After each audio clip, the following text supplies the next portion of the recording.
Brace yourselves, custom coders. Just when you think COVID shutdowns, shipping delays, and raw material shortages are over, another ticking time bomb has appeared on the horizon that we should all prepare for. Gabe the Sage from Crosslink Paints is back on the show and offers us some sound advice to navigate the road ahead.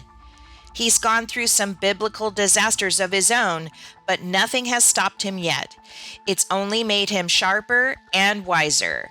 Get ready to level up your powder coater game.